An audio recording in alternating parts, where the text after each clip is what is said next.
I like that they go after her. I do. First of all, it gives her, just like what you did for him by giving this guy airtime, every time someone like that goes after Jill Stein, it just gives her more airtime. So that's actually good. And the other thing is it shows that they're scared and desperate, which means that they're probably getting polling numbers that don't look good to them. And they know that they're going to lose Michigan. Well, one thing that, and Colin, you can probably grab this and put it up there, whether it was Keith Ellison, whether it was any of the traditional shit libs, if you will, like George Takei. Yes, they're all doing it. It seems to be a coordinated effort to go after her, and it's all the same stuff. Yeah. They have their group of people. It's the same as bots. They have their group of surrogate sycophants that are, celebrities and whoever, and they send out their little mass message or have their little fundraising dinner and give everybody the talking points, and then they all go out and share it on their social media. This is why we like you. This is why we like you, Metal. We appreciate you being here. And yes, but this is all that really does matter. You see, it's not a question of whether the Greens are going to get to 5%. That's not going to happen. However, do I think it's plausible that she could pull enough numbers in a couple of states that could actually tip the scales of the election? Yes, I do, especially in Michigan. Yes. There's no question that she can, and she probably is. That's why they're doing this. But yet they're making it be a self-fulfilling prophecy because, again, they're building her up by doing it. So the truth is, whether or not Jill Stein, if guys haven't noticed, the Jill Stein thing in terms of the connection with the Muslim community is fairly more recent. They're abandoned Biden and now abandoned Kamala. If you notice, it's not go Jill. I mean, I'm sure there is crossover, but the concept is abandon them. So the fact that Dems are so threatened by her, I actually find it entertaining to watch. So George Takei says Jill Stein is a political cicada. Is that what that word is? What? What is that word? Oh, a cicada? It's cicada or cicada. Yeah, I say cicada. It's a bug. It's a locust. It makes the noises at night. They rub their little wings together and make the noises at night. So she pops up to chirp annoyingly every 4 years, then heads back underground. It's like they all get this talking. Well, that's how I feel about all. It's like they all get this talking point and they just follow the same, point of attack. And to me, when I see that, all I'm thinking is, this is not going to help you. In fact, it's going to hurt you, because the more attention you allow her to get, the more people are going to be intrigued by the prospect of her being in the election. At least that's what I see. And then, of course, you can look at the fact that Mehdi Hassan decided to attack her because she won't call Putin a war criminal. It's like, dude. Oh my God. I understand that you're not with MSN. To me, when I hear that about Mehdi, especially since he has been obviously very right about the genocide, but then he starts to show the real elitist colors.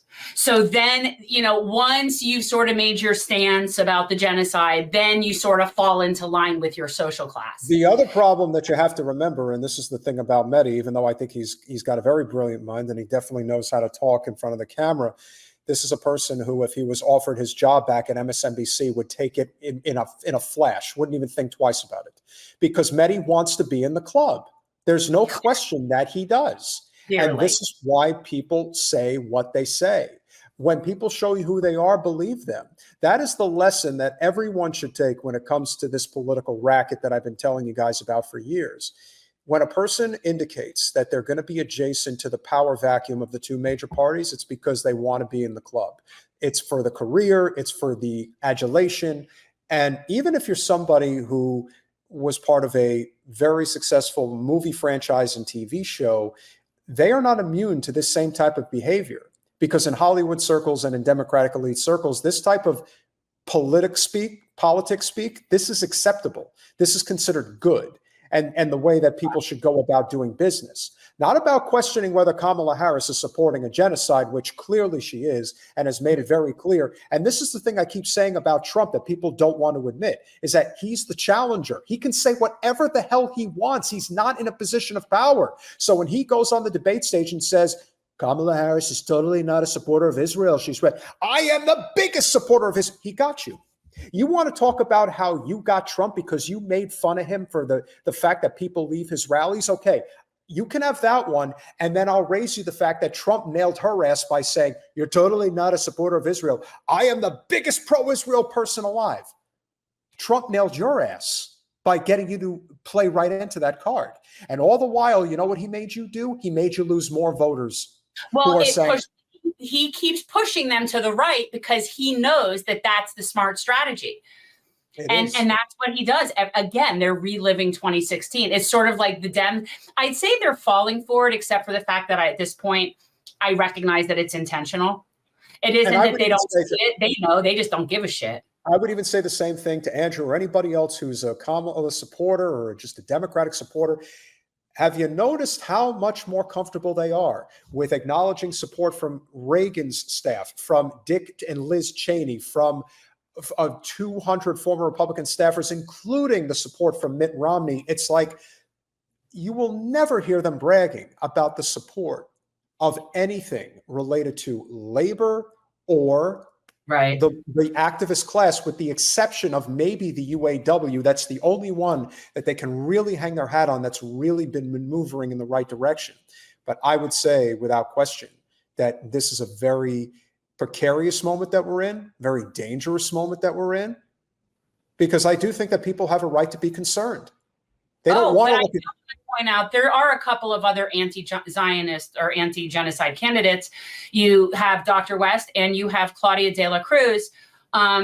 So those two and Jill Stein are your anti-genocide candidates, and that's it. The one thing I will say to people who say that, well, you know, they don't have a chance and this and that. Well, here's what I will say about Jill Stein compared to, let's say, Claudia de la Cruz, Dr. Cornel West, is that Jill Stein is going to be on virtually every ballot, just like Chase Oliver will be of the Libertarian Party. Although I do think for the first time since Ralph Nader, I do think that the Greens are going to probably get a bigger vote share than the Libertarians will this time around. I do think that they will. But I still don't think it'll be enough. But I mean, I support Dr. West. I've been pretty clear about that. He is on the Florida ballot. And so that's what I'm going to do. And you know, I can't believe that I get to live in a time where I get to vote for someone like that.